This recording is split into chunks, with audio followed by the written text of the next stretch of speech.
Well, hello, hello, hello. It's Extreme Gaming Podcast, episode 252. Yeah, hit the mic. That's good, Art.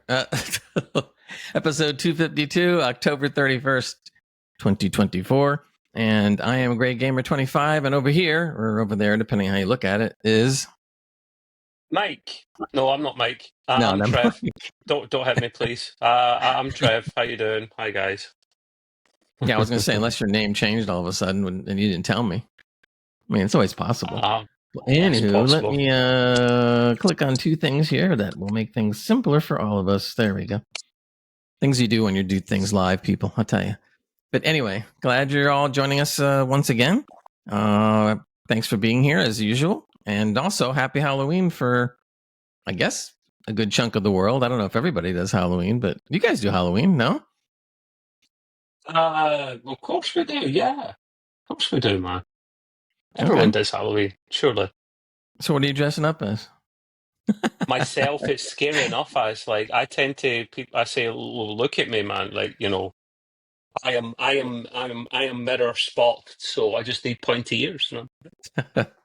What I end up doing is these days is I'll put the bowl of candy out there and I make up a sign, a big one, and put a pumpkin on the sign, and then I just put something like if you take a few, make sure you leave a few, and then I just put this big bowl of candy out there, and that's it.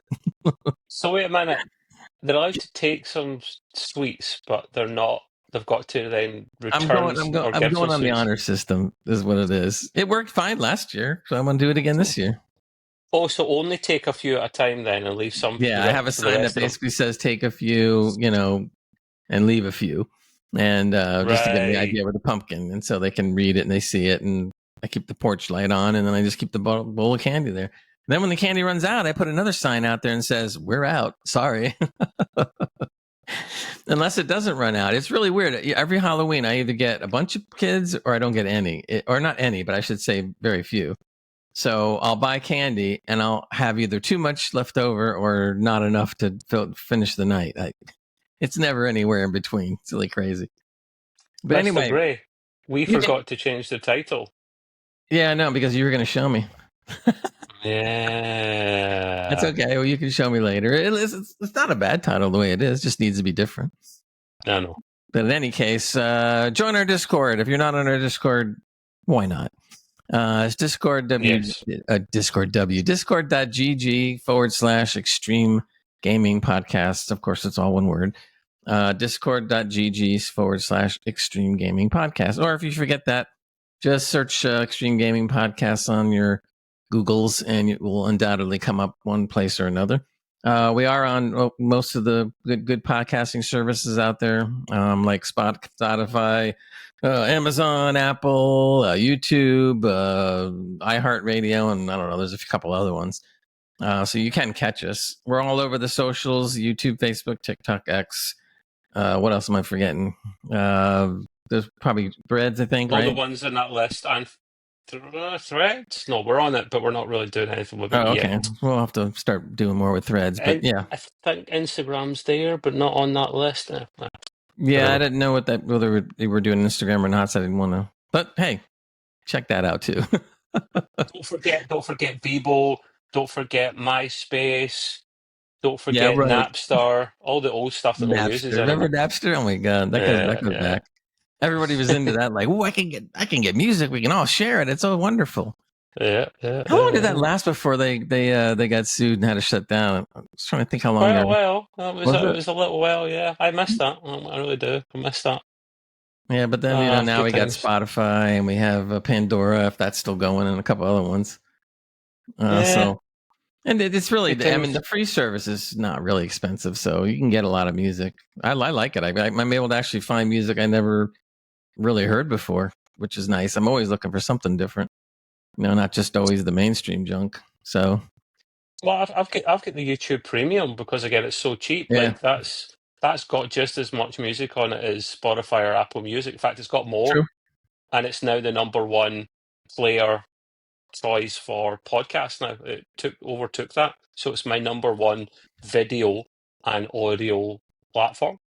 And we're not specifically plugging YouTube. It's just, well, maybe we are. We put our stuff out quite a lot of platforms. Mm-hmm. And one of the main ones is YouTube. and Like that's we probably want the to try main and one. build.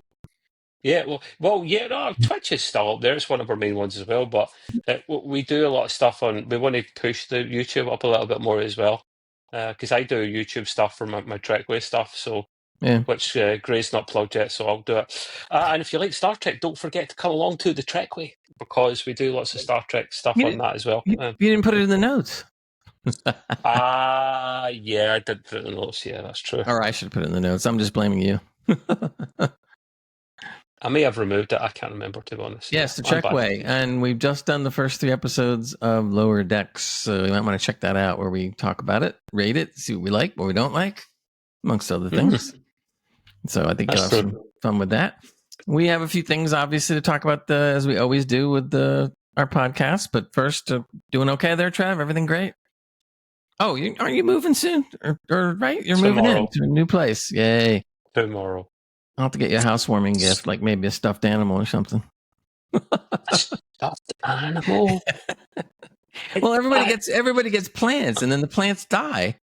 See, there you go, just like that one. By the way, if you do want to see what our ugly mugs look like, plus some of the things that we put up on the screen that we refer to sometimes, you can watch the YouTube video within about 24 to 48 hours tops. I'll have it all edited and on YouTube. So that's always fun to see some of the little visual things maybe you miss, but not to worry about the audio people out there. We do say what's going on the screen if we do that. And we talk, of course, a lot to you. Although there's one thing, though, that we decided before, did we not? So going forwards from probably this week onwards, you can tell me different, Gray. While we're live on YouTube and a few other sources at the same time, to Twitch and whatnot, once we're finished going live on YouTube and we've done what we need to do with the recording, we actually delete that and remove that. The reason being is we have the audio podcast that goes up on YouTube anyway. Like, the audio stuff is our bread and butter.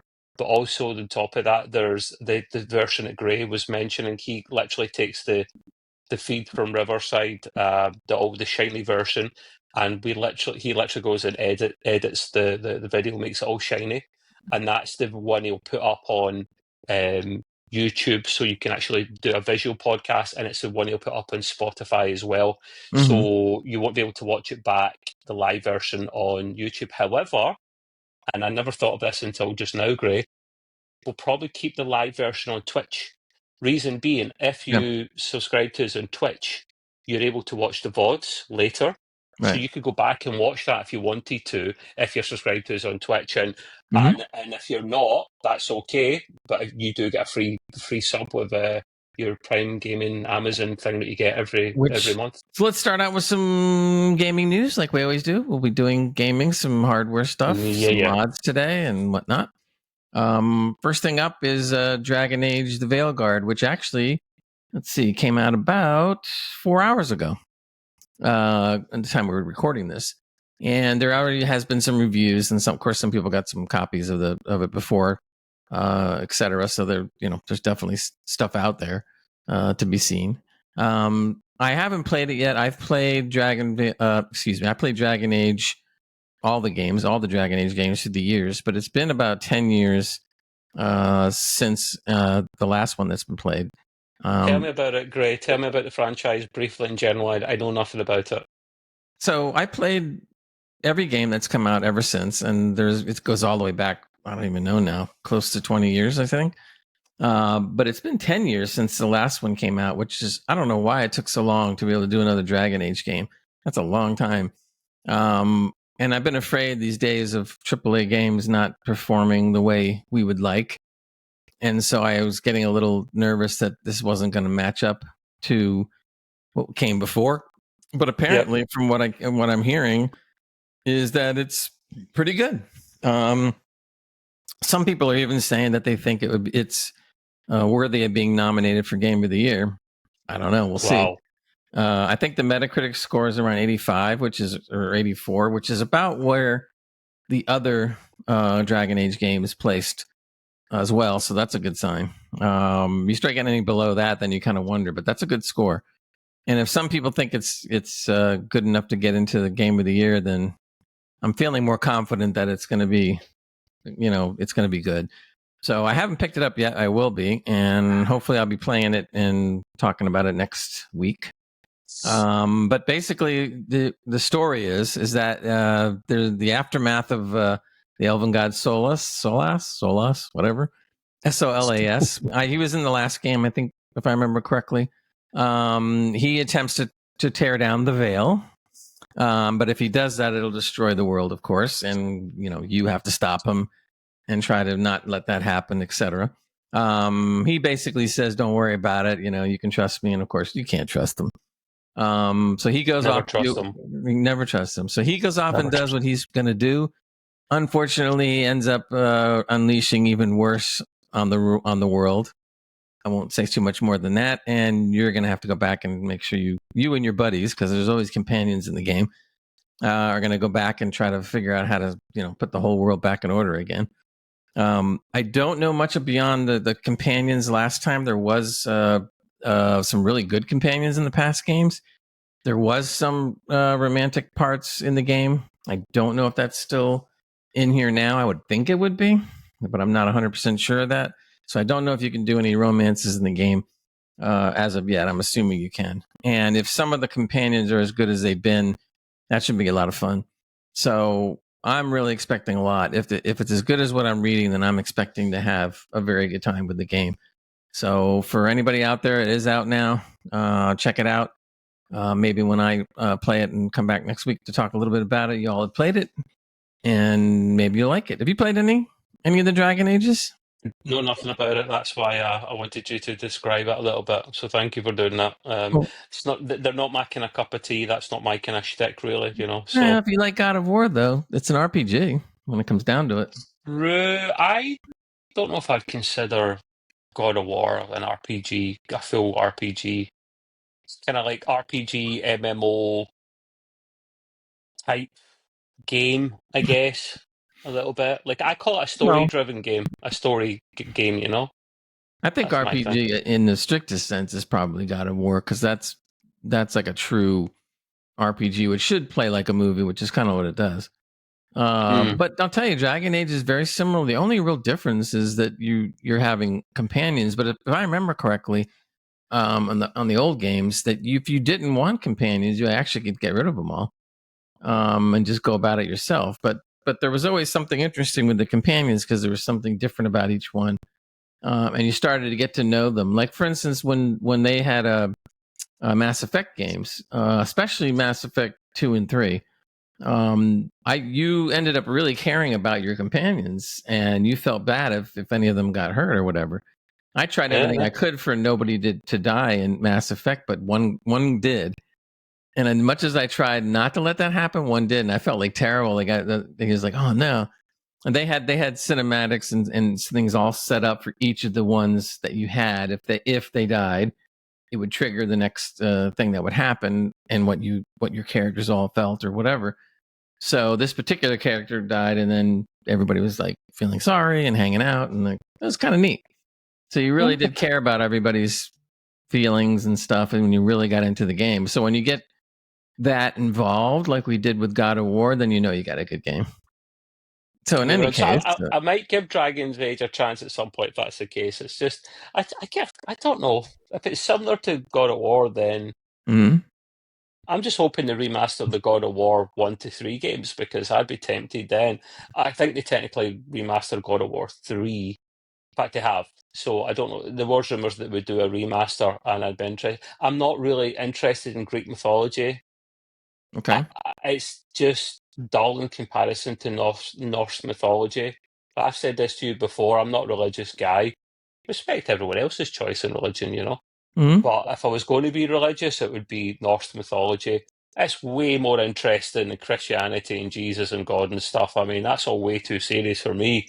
Mhm. Norse mythology, like you actually want to be killed and go to Valhalla and get pissed and drunk and go to the table with the Allfather and Freya and Thor, and just it's well good fun, don't you think? That's a religion. It reminds me a Yeah. little bit of Klingon. Uh, Yeah. the Klingon culture, if you think it's Tovacor It's over. instead, Yeah, it's over. Yeah. Yeah, It so would be kind of cool. I mean, you could just knowing you're going to go somewhere and you could do whatever. Now, and what they happens? genuinely believed in it. They genuinely believed in it, so they didn't mind dying. The only thing that I was wondering about, though, if you go to if they believe they go to Valhalla, which they did, what happens if you're in Valhalla and you get into a fight and someone wants to like stab you? I You mean, do you don't die die? because Do you're you dead die already. again? Do you die again? Well, if you remember, Gray, from the Marvel movies, Mm-hmm. when the guy, what's his name? Idris Elba plays the keeper of the Bifrost. I can't remember his name, the character's name, Mm-hmm. but he you know the Bifrost at the end that transports him across the galaxy. Sure. He's the one that puts the sword in. I can't remember his name.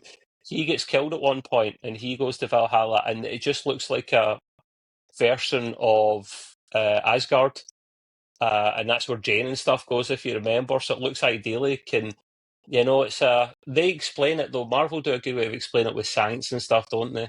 Like there's different. Your afterlife is like your like a different dimension. I Yeah. think what was that? Marvel's Moon Knight done that as well. Good way to Okay. explain it, So this is one of our famous tangents here. We've got off on a Or it could be tangent there. something So. like if you die again in Valhalla, then you really are gone. True, that could Or happen as something. well. I mean, at least then they give you a second chance, but you don't get any more than a second chance. So it's kind of That's like, all true. right, that's it, man. You die here, that's it. But then, Game over, man. but then that would take away something from the Vikings because they're so used to fighting. They're gonna go like, oh man, now we can't fight because if I kill you, you'll be gone forever. So I think they just settle the differences, Gray. I yeah, think they just all just get pissed. They all just get pissed and be merry and drink wine and mead and eat and just have a great time around the big table and the great hall in Valhalla. at least you'd always have the best food and the best meat and that you can get, Oh yeah, and right? getting pissed with Thor and Odin's son.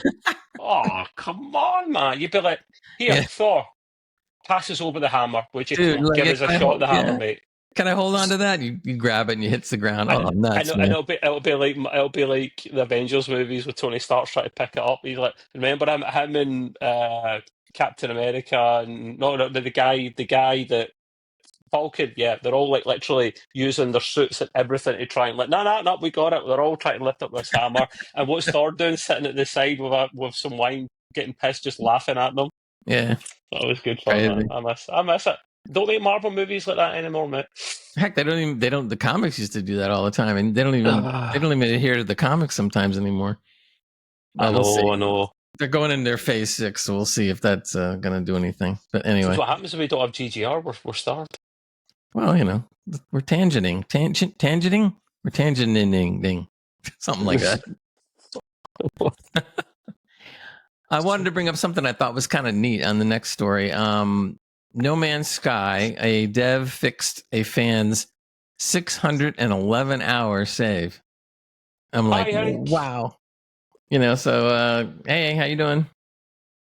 So apparently this this person had played for 611 hours, and then there apparently was some kind of a glitch in the game or a bug in the game, which was known. But the problem is that when he played the game, from that point on, every time he went into his back into the game, the save file would take the bug and then reproduce it and persist it through the entire all his saves, no matter what. So in other words, where he didn't have problems running around in different areas and stuff like that, and the bug would not be there, now the bug was always there. And apparently it was something to have to do with I think it was a stuttering or flashing issue or something, from what I'm looking at here. And it was just drove him nuts. And so somehow the word got out, I think through social media or whatever, and the devs at No Man's Sky decided to help and try to take action. And they got a hold of the guy apparently, and then went to work on the file, which I thought was really nice because you don't really see things like that, happen. They just, they're off doing their own thing or whatever, They and went that's above it. and beyond the Call of Duty, so to Yeah, speak, and beyond exactly. what they would normally do, yeah. It was definitely a flickering bug from what I just looked at here. But in any case, so what they said was in their opinion, They felt that if a fan writes in and has that many hours devoted to something, it's the least that they could do to try to fix it and see if they can get it back. I don't know how long it actually took, but they did take the file. They did figure it out. Got rid of the bug. Now the bug supposedly still exists, so they're working on it, and they promised the person and everybody out there who's playing the game that they will get rid of the bug for good. But apparently, it's not going to come back anymore and will not propagate through his save file so that it's everywhere he goes. Because supposedly the bug was only in one area or one part of the game, and that's it. But because he encountered it, it then just dragged into his save file, and now every time he goes in to play the game, it happens no matter what. So it was nice of them. They got back, and one of the fans found out about it and did a little message back to the devs, and they said mad respect for the dedication. So yeah, I thought that was nice. And a lot of times we sit there and knock devs for things, but I thought this was a really nice thing to do, to actually fix it and take care of it. I thought that's above and beyond. I like to hear that. I like to think they've done that because they're decent human beings and because they realise that they wouldn't do that for just anyone. I think if someone else came to them in a few months' time with a similar kind of issue, they would try and resolve that as well because they've put so much hours into the game. They're one of the diehards in that game, so it's only fair that they try and help out this person as much as possible. And he's got a lot more patience in that game than I do. I mean, just think that's some amount of hours. I was thinking about this the other day. The most hours I've put into games, and obviously the one that will always lead for me is Rust at 3,500 hours. But the second option is the second choice most played game is Destiny 2 at about 500 hours. So I mean that's some amount of hours, really. I mean that was ridiculous when I got that in Rust, but yeah, respect to the devs. There's only 2 games where I put in, maybe 3, where I put in that many hours. I put in, I know, close to 1,000 on Division 2, Right. like 800 and something, I think, or 9. I know I put in, I think it was 1,400 hours in trying to remember. Can't remember the game off the top of my head. Then there was another one, Assassin's Creed. Those kind of games, I'll always put 150 hours, anywhere from 70 to 150, 175. But to go over that, it has to be something that's can be replayed, or is such a long game or such a long game that it just keeps on going. For instance, if you are part of an MMO and that's all you really do is play MMOs, you could rack up that much time easily. I think that's how I got to that stage with Ross Gray. Literally, I remember I was playing it I would play it on. I've not been unemployed often in my life, my adult life, but there was one period, the longest I've ever been employed for was like 6 months. So I would literally, the day would turn into night because you don't realise. And I remember I'd be playing with Taz John of the community. We don't see much, but he's still around from time to time. He's in the States as well. So literally, I would be up doing like 12-hour sessions and stuff and waiting until everyone else is sleeping. It's the shitty thing to do in Rust, like raid everyone when they're sleeping. But because I was literally up and playing then, like it was difficult. And there's ways around that now, of course, but like countermeasures and whatnot. But we play for hours and hours and hours. And I would literally rack up these hours so much that I played it for so long. I'll get back to it at one point. I'll get you and Matt into it as well. Matt's got it anyway. We'll get into it at some point, but we've probably got Black Ops 6 Zombies to play, I would imagine, when I get my PC up and running. That looks fantastic. Yeah, speaking of that, because we played it, we got to play the early one about a month ago when they allowed us to. And that was pretty fun. But I'm anxious to see what the zombie thing might be, only because it's going to be fun to play like with you and Matt. We all play together versus the zombies instead of PvP. Yes. Because PvP is okay, but I think it's going to be more fun not having to do that. I won't be your cup of tea. I know, definitely not. I mean, but the way I was impressed that Black Ops was better than I thought it was going to be. But really, when those kind of games, I only enjoy it if I'm playing with friends. Otherwise, there's no way I'm going in there myself. Some people do that and they don't care because they're good at it, or that's their thing. But unless I'm playing with friends, it's like, nah. No, I get that. One small thing before I forget. Hmm. Apologies to anyone who is like followed or Twitch or whatever, or Twitch subbed, subscribed to us, or anything like that. Apologies that we don't see it on this Riverside feed we've got. What I'm wanting to do when we have like Matt back on, all three of us, is whoever's not hosting, that'll leave two of us. One will keep an eye on the YouTube, and one will keep an eye specifically on the Twitch, so the streams, so that we can see Yeah. if someone does that, we can thank them. They're not. Riverside is great. We do like it, and we get a really good deal in it, but its live features are lacking compared to StreamYard's, and we keep pushing this back as feedback to them, but Hmm. we're just small voices. We're small cogs in the machine, so whether they listen to us or not, we don't know. So we will keep an eye on it. So apologies if we haven't thanked you, but it goes without saying we do definitely appreciate that. Got it. One other thing I want to bring up too that I thought was really ridiculous. I heard that Red Dead Redemption, the first game, was coming out on PC only 14 years after it came out. So Better late than never. And Undead Nightmares as well, Gray. okay. Yeah, So another zombie game. so I'm sitting there going like, oh, this is kind of cool. So 14 years. Now I'm assuming like other ones that they would do a remaster and you know change a little this or that and make it look good or bring it up to standards and stuff like that. And I ended up finding out that except for the resolution, they didn't do anything to it. They just did a straight port, period. So I went to go look at the footage, and it's real dated. I mean, 14 years ago was just not like it is today at all. And I'm watching the footage, and I'm going like, wait a minute, well, is this from the old PS5 or PS4 game or PS3, whatever it was then? And it's not. It's the new PC. And I'm looking, and I'm going like, guy, you got to be kidding me. And then I find out the price. They're charging $50 for nothing but a straight port of old graphics. The only thing is that the resolution is higher. That's it. No. Yeah, I was shocked when I looked at it. I was like, No. You're "Whoa!" winding me up. It was terrible. I couldn't believe it. I mean, yes, I understand that a lot of people like the game, and I understand that having some better looking, not better graphics, but better looking would be nice. But the point is that if you're going to do that, you want to make it. First of all, you want to make it better. But if you're not going to make it better, other than resolution, etc., then don't charge $50 because that's insane. So basically, I just couldn't understand why you would ever charge $50. I guess if you're really hard up to play the game, and I love it. Don't get me wrong. I'm not paying $50. That's ridiculous.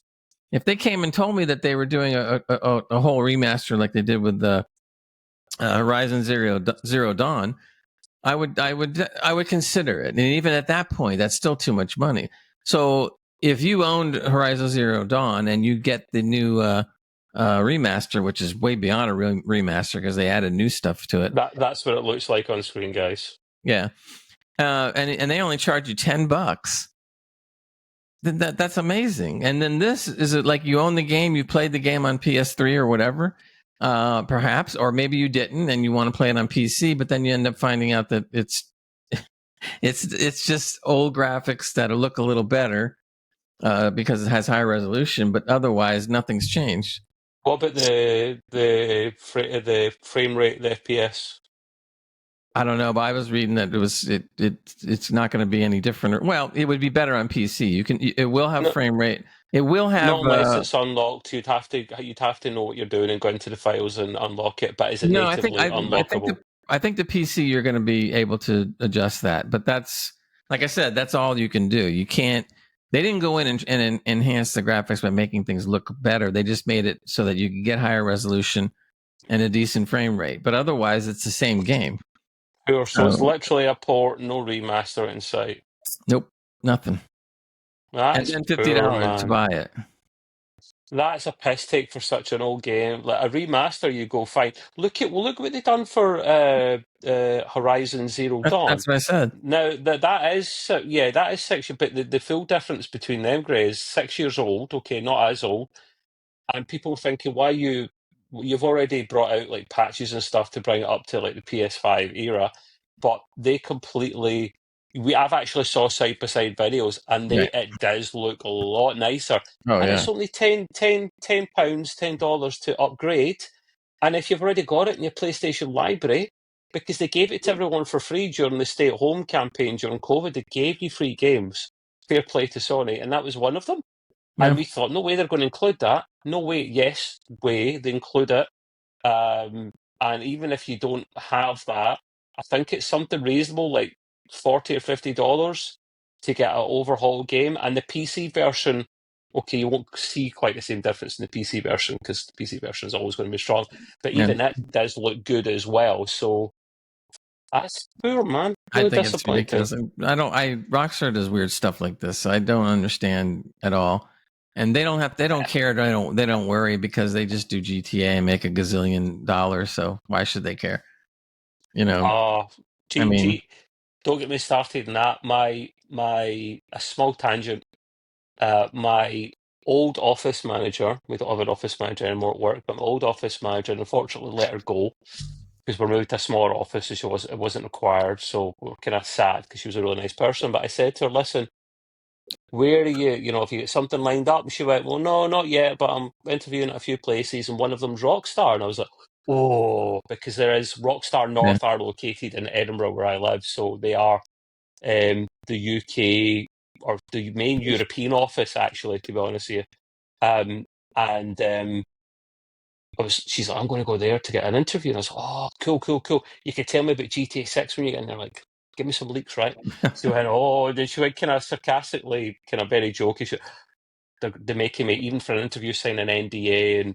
And she said, oh, no chance to check my bags when I go in and everything. And they check my bags when I leave and I sign NDAs. And she said they've got cameras everywhere. They've even got cameras on the roof outside, really? on top of the building, looking all the way around. Yeah, I see them when I pass by.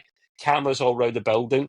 And I'm Yeah, like, yeah, we're not getting anything out of that way. The only way we're getting any leaks is if someone hacks into their accounts, their systems, like they did last time, and they released all that GTA 6 yeah, stuff. So, Rockstar are weird, mate. But literally, they only make a handful of games. But when they make those handful of games, they're great. yeah. But so was the original Red Dead. I didn't play the original Red Dead, but I was looking forward No, to it. same. And once I Yeah, found this out, I'm like, first I was kind of taken aback that it wasn't a real remaster, and they did, you know, and they made everything look great. It's okay, that's bad enough. But I was thinking like, all right, well, I never did get to play it. It was supposed to be a very good game. How much could they charge? And maybe I'll just bite the bullet and play it. And then I look and I see yeah. $50 and I go like, no, bye bye. I don't care how good the game is. There's just no way. I'm So going to check. Actually, I wonder, was that on Steam that you saw that price? um, I think it was on Steam. Yeah, actually, in That'll some probably places they're be charging 65. I hear some places, not 65, no. 55. And they're I getting was a going to little say, extra Gray, whatever from that'd be it. a bit too much. Let's see. So Red Dead So it is £40 in the UK, but that's what normally happens. It's 50 in the Right, States, it's right. 40 here. Um, and it includes Undead Nightmare. It's got very positive reviews out Well, of but that's because 1,900 reviews. yeah, but that's before PC took it. I think. No, no, no. This is Oh, the this is PC after. version I'm looking at. Yeah, So but I 19. mean, I think people are just excited, Gray, that they've got this game finally on PC. And let's say Undead Nightmare is the free add-on that comes with it. It's the zombie version. That's really, really great fun as well. Mm-hmm. It is disappointing, but it's just lazy. And who done it? Like I'm trying to find right double 11. Oh, ho ho ho ho ho! It's double 11. What? Oh, it's Double 11, commonly known as 22. Double 11 is the name of the developer. Right. Do you know who they are? They done the PC port of Rust. Oh, Now, that is it's not as great as you might think. It's that kind of game shouldn't be on console, but it is on console. Sorry, no, sorry. Apologies. They ported it the other way. So it's a PC game, Rust. They ported it to console, and it's not amazing. It's got better with time.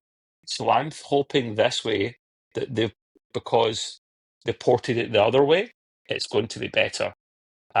mm-hmm. And they've just literally Rockstar have just passed it over to Double 11 and went, do your thing. What you would do is you would add that to your Steam, like your wish list, and get it when it goes on sale. Oh yeah. You wouldn't pay 40 or 50 for that. But Nah, sorry. Rockstar's pretty famous for not going on sales very often. So I'm not expecting it to go on any kind of meaningful sale. The sale for me would have to be half price or less. Otherwise, I won't bother playing the game unless somebody gives me a key or something. Otherwise, I'm not going to mess with it. I just think it's ridiculous. In any case, I guess we'll go ahead and move on. You had some hardware tech news to get into that we can talk about? Oh, yes. Trev's hard corner, I'm going to call this one going forward. Hard corner. Why don't you just call it Trev's hard one? That would make more... It's a jingle. That's a jingle. Trev's hard one. Ding, ding, ding. We'll just get a little graphic, up and everything. Trev's hey, less than a little graphic. Come on. Right, one. Okay. Big graphic. Thank you. Right. So I get a bit geeky about this. Now, I'm not super geeky about it because I don't pretend to be an expert. It's just an interest, and I like this shit. So, PS5 Pro coming out soon. In fact, Sony charged me last night for my PlayStation, so it will arrive in time. Maybe even a cheeky day or two early. You never know. I'm hearing that it's turning up in stores already at the back of shops and whatnot. So we are seeing leaks online and whatnot already. I mean, let's say leaks. We know what it looks like, but people are playing it already. And mine, when I get mine, I'll obviously we'll have a look at it. But I wanted to talk about PSR. PSSR. Ah, yes. I remember we were talking about that. PlayStation Super. What's it called again?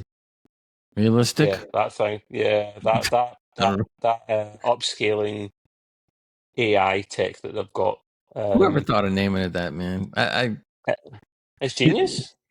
Either it was genius or they did it and then they went, oh crap, but they just left it because hey, it's cool. I mean, it just has to be done. It's what PlayStation Super Sampling Resolution or something like that. Yeah. So I love the stuff that Digital Foundry do. I don't know if you watch any of their stuff, Gray. Sometimes, yeah. Yeah. So I watch most of their stuff. If they get super nerdy, it's too much for me. But if they do cover their normal stuff, I watch it. And I watch their clips. They've got another channel called DF Clips, and that's from their live stream every week. They'll just do little bite-sized clips for me to watch. So one of them was comparing DSSR to AMD FSR 3.1 and DLSS 3.7. And essentially what it comes down to is PSR is superior to AMD's FSR 3.1. It's better than that because it's using hardware, to be fair. Whereas AMD, it's a software-based setup, isn't it? That's why it can be used in any card. But PSR still lags behind DLSS. Now, I thought it would be because NVIDIA are the kings of this. They're the richest company in the world at the time of recording this. They are experts at it now. They've been doing it for a number of years. They use good hardware and AI to drive their DLSS, and that's why I would always use that first and foremost on my card. But if FSR 3.1 or FSR, it's 3.2 a thing. If it's not a thing, it shouldn't be a thing. They seriously change these so fast. It's like unbelievable. Yeah, I think it is a thing, but I think this is what they were judging it against at the time. Yeah. FSR 3.1, 3.2 is good for being a free version that's software based. It is, and no complaints there. So I'm not surprised PSR is better than it. That's going to be the main. It's basically going to be one of the main selling features of the PS5 Pro when it comes out, because yes, it does have a bigger GPU for running things more powerfully, but what you tend to what you tend to require, Gray, a lot of the time is, see if you want higher FPS, like if you want to go from 30 to 60, you actually need more CPU than GPU. GPU is about the graphics, right? If you're actually wanting to get the clocks running higher, the FPS running higher, you need more clocks, you need more CPU power, and they've not really changed the CPU in that. They Yeah. can't, so that games are compatible between the PS5 normal, PS5 Pro. They do have a 10% leeway, but they can boost it, where you lose 1% of your GPU, which I would take that trade. Because I think the CPU is only like 3.6 or 7 gig in a PS5, which is not a lot, but bear in mind, consoles are planned years in advance and they're out for like 7, 8 years at a time. So it is what it is. We can't really complain about that. But using the super sampling techniques, the AI powered PSSR helps alleviate that by just boosting the resolution up itself manually, so that more of the the power can actually go towards running a stable FPS. So some games will go from 30 to 60. Not as many games will go from 60 to 120. If you get the odd game that'll be 120, it'll be a performance mode where you're maybe running at a dynamic resolution. It's a lower resolution that can scale up and down. That's what I mean by that, Gray, when I say that. So just scaling up and down depending on what resources available at the time and how demanding the scene is. You might have like a 1080p or a 1440p image, but 120 FPS if it's a game that's optimized well. Or some games might just run a rock solid 4K 60. So there's options out there. The odd game won't even use PSSR and it will just use brute force to run it at 4K 60. It's up to the devs to use it. There'll be boost mode as well, which the PS5 had for PS4 games, which the Xbox has for its games as well. Whereas even if a dev does nothing with a game, it will boost it up a bit higher, so that, say it's a 60 FPS game that runs at it fluctuates about 54, 55, that boost will just kick in and make it a rock solid 60. So I'm looking forward to this. Like, say, I don't have my Switch anymore, so I'm waiting for the new Switch to come out. And because I got rid of my PlayStation for the Pro to arrive, I'm looking forward to that arrive as well. Get up and running, get playing that. So it is a middle of the card there, which is not bad for a console, because they will be using more of this AI stuff in future consoles to get more out of them. You have to. A console would rely on that more than even a PC would. Sure. So yes, I'll be looking forward to testing it out in many, many games. The other bit of tech tech news from the hard one, the hard corner, what they calling it? Fault below. Fault below. I will obviously want your opinion on this, Greg, because Well, you were rocking this until I was recently. just thinking about it. If we ever named your What you think segment, about my hard corner, were you? no, What? no. Well, kinda. Instead of calling it the hard one, we could call it the hoe. Never mind. Oh. Either way, we'd get in trouble. So hey.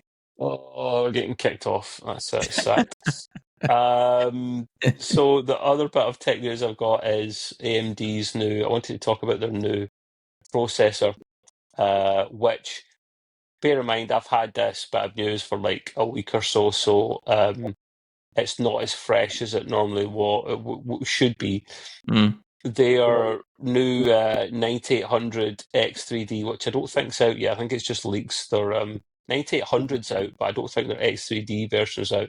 So it was leaked showing it running at 5.6 gig on all cores, all 8 cores.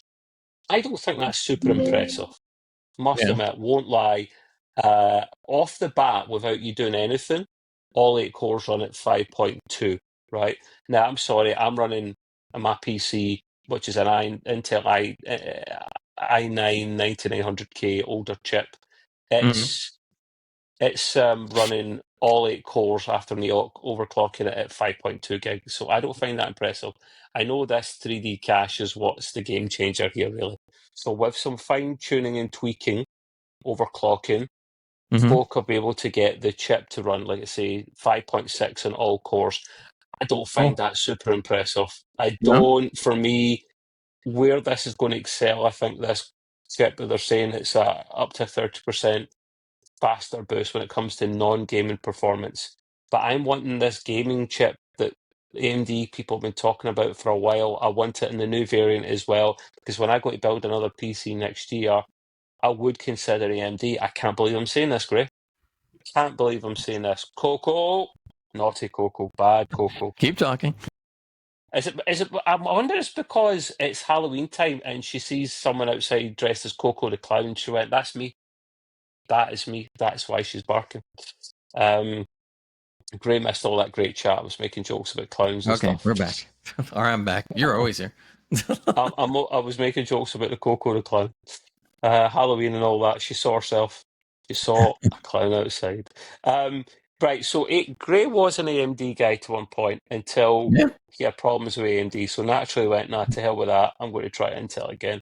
And then he didn't have problems with Intel, but Intel had problems with Intel. Yeah. So, so And I best way didn't of know about it describing it, until Gray. it was too late. I mean, it's okay. I'm not having any problems, but it just was ironic. I had decided to go Concerning. back to Intel because I flip flop AMD Intel a bunch. So I go back to Yeah. Intel, and then all of a sudden they go like, "Wow, the chips are rusting off the board." And I'm like, "Oh, you got to be kidding me! Don't tell me these things." I know. It's not ideal, but hey, you've got warranty for a while to cover that. So, um, I would consider them again. I'm just hoping Intel sort their shit out because this new chip that we discussed last week that Intel got out is it's not great. It's not amazing, and I'm hoping they can tweak. I hope they get their shit back together, Grace, so that when it comes to me building a new PC again, I actually go. Actually, I could do that. I'm up for that.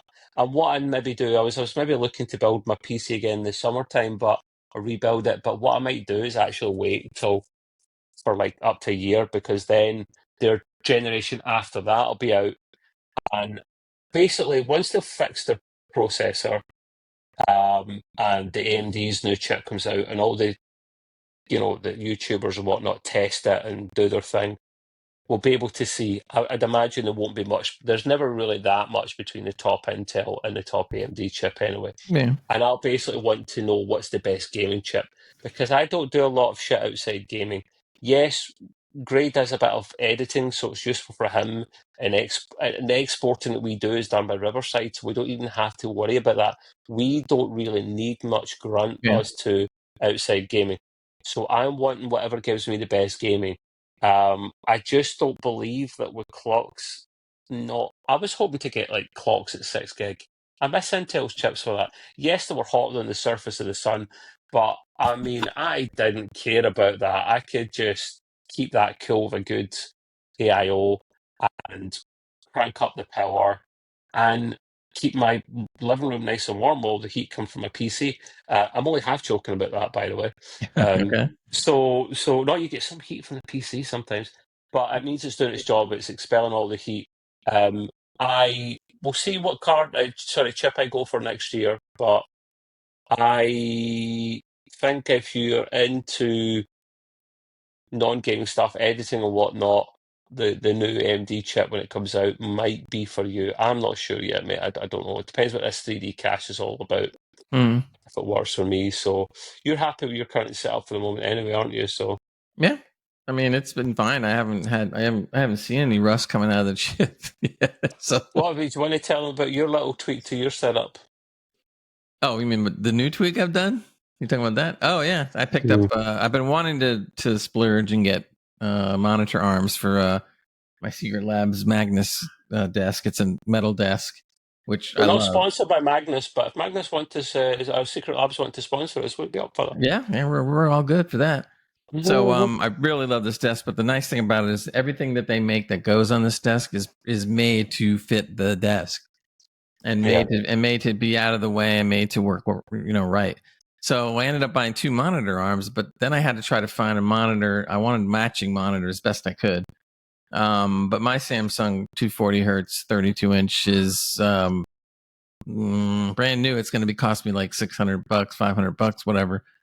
And I didn't want to spend that much money if I didn't have to. So I looked around and ended up on eBay and found an electronics store that was selling open box items. So I went, okay. So I was able to get it for $225, which is a deal. And except for a little scratch on the surface of the screen, which I'm after them about, it's perfect. It looks almost exactly like, well, it does look exactly like my monitor. There really isn't much difference between the G6, the Odyssey G6, and the Odyssey G7, which is my main monitor. So I have my G7 and I have a G6 and I have a 1080p TV. So now I have three of them sitting around here. Well, there we go. Is this the guy talking about the processor? It was announced today. That's what Hanks just said in the chat. Actually, the article I was reading was a bit Okay. older. This is yeah, he's talking about he's probably taught 8 cores, 16 threads, Zen 5.2 max. See, that's not. I'm sorry, like that's how was this was about the speed that it ran last year with their last generation, Mm, if not slower, and it was the best gaming chip in the market. I know, I believe it was the best chip in the market the previous gen, yeah. but how can it be the best when the clocks are so low? I know there's more to gaming than just the clocks, but that is one of the key things. I could Yeah, literally, but I want one of the AM old Intel chips to run all cores at 6 gig. yeah, but AMD has never gone for the high gigahertz on there. They go with their other with the technology that they work with, which apparently isn't doing them wrong because there's been great chips. Why can't they do both? And the prices but I don't know. I don't know whether it's a conscious thing that they do or they want to just be different. I don't know, but they've always done it that way. It's always been like that. I'll tell you that Uh, much, great. That cache, right? I don't know how much you do or don't know about cache. I know you've got a kind of certain understanding of it. That mhm. is a shit ton of cache. Bear in mind, you might look at it and go, oh, it's only 104 megabytes, but Yeah, on a chip it's it's a lot. designed to hold tiny, tiny instructions in short-term memory to load into the processor immediately. That's a shit ton of cache, actually, for Yeah. what it actually is doing. Um, and I was just, the price, I was looking at this before, actually. It's not on it at the moment. 479. That's That pretty is a good. phenomenal price. That is a phenomenal price for that. It comes out November the 7th. And I've obviously got a bunch of other things. I know what it says here as well. And they've always been on going for the lower price anyway, so that's another plus. Plus, you don't think they're going to be stomping all over Intel with the latest stuff that troubles they've been having. Of course they are. So AMD is going to take as much advantage as they can right now while they can step all over Intel. So we'll see. Some of the games performance. When AMD or Intel come out with this kind of stuff, you take it with a pinch of salt. Yeah. I don't say believe it's fake news, but take it with at least half of the tub of salt until you can watch tests. Well, Um, the real reason they put the games up like this and show you these graphs and stuff for how is purely because they know that there's some people out there that some of I these love it. games Yeah, exactly I these believe are it. the only games that they play. And as soon as they look at it, they go like, "Oh my god, I'm a huge fan of Warhammer. I can get 142%." Yeah, Look what they're yeah, comparing it to, yeah. The Intel, yeah. the Intel chip, and Look at look, Intel it's sitting at blown out the water. 100%. But if you It's get blown out the Cyberpunk, water. But then yeah, Intel's latest chip's not running at the highest either, so mm-hmm. it's not running high clocks either. So Look, it's still going up.